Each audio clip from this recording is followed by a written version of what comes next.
आप में बड़े सीजन्ड पॉलिटिशियंस, पार्लियामेंटेरियंस बैठे हैं। मुझे ये समझ नहीं आ रही कि ड्राफ्ट तो उस वक्त आए जब बिल ले किया जाए।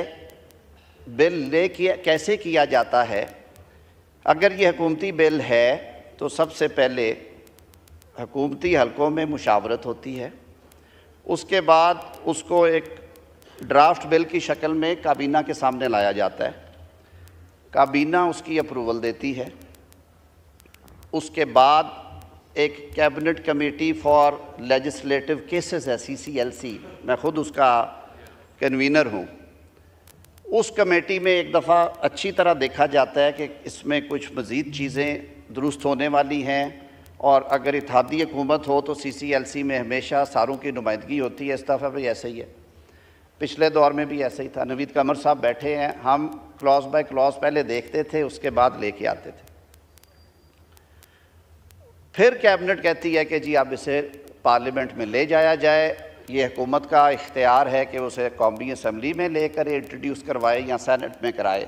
इस पे अगर किसी को एतराज़ है तो मैं जवाबदेह हूँ। अभी ये बिल मुसव्वदा बन के काबीना में नहीं गया, अभी ये CCLC में डिस्कस नहीं हुआ।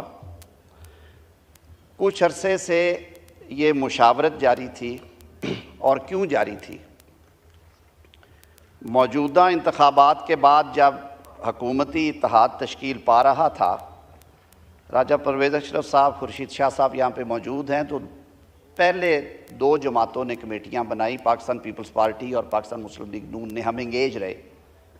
फिर हमारी मुशावरत मुत्तहिदा कौमी मूवमेंट से हुई, फिर हमारी मुशावरत IPP और मुस्लिम लीग से हुई।